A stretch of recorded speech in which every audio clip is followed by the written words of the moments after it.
Sir,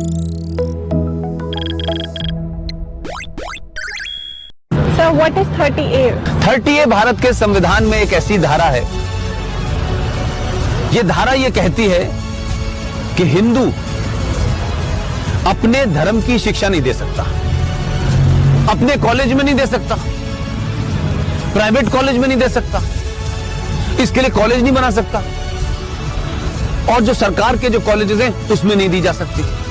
लेकिन एक धारा है 30, वो 30 धारा मुसलमानों को इस बात की इजाजत देती है कि वो अपनी मजहब की शिक्षा के लिए कॉलेज खोल सकते हैं, वो मदरसे चला सकते हैं, क्रिश्चियन अपने मदरसे चला सकते हैं, स्कूल इंस्टीट्यूशन चला सकते हैं, जहां वो अपने मजहब की शिक्षा दे सकते हैं। मेरा सवाल यह है, क्या संविधान के निर्माताओं को इस बात का बोध नहीं था कि सिन्नी जी, अगर आप अपने धर्म की शिक्षा आपको नहीं मिलेगी तो आप में संस्कार कहां से आएंगे, आप में फेथ कहां से आएगा, आप वेद क्या हैं, पुराण क्या है, कैसे जानेंगे अगर आपसे कहा जाए आपको यह नहीं पढ़ना है।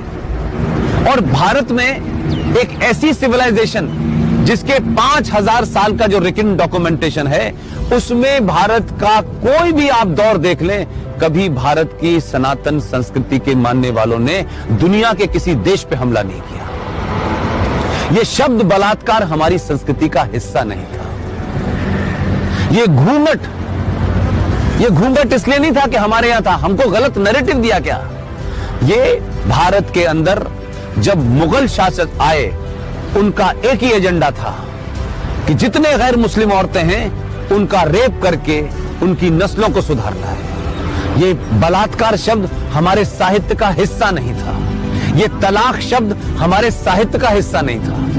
हमारी परंपरा और संस्कृति में 7 फेरे जीवन भर के लिए जाते हैं।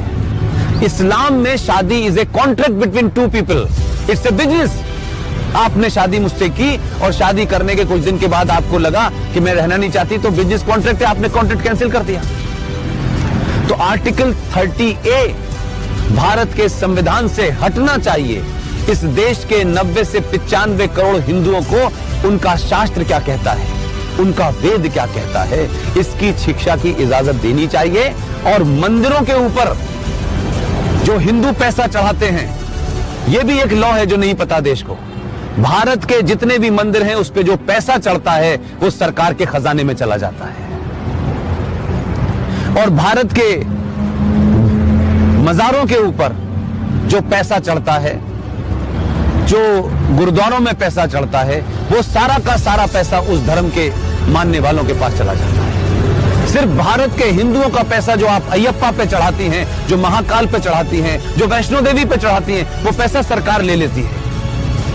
तो अगर भारत के मंदिरों पे चढ़ने वाले पैसे से भारत के लोग, हिंदू लोग, सनातनी लोग अपने विश्वविद्यालय खोलना चाहें कि हम सनातन की संस्कृति के बारे में बताएंगे, पुराणों को पढ़ाएंगे, तो उसकी भी छूट नहीं है। ये संविधान में 2 धाराएं एंटी हिंदू हैं, इनको समाप्त होना चाहिए। और मैंने कल भी घोषणा की है कि अगले 2 साल में इसके खिलाफ भी मैं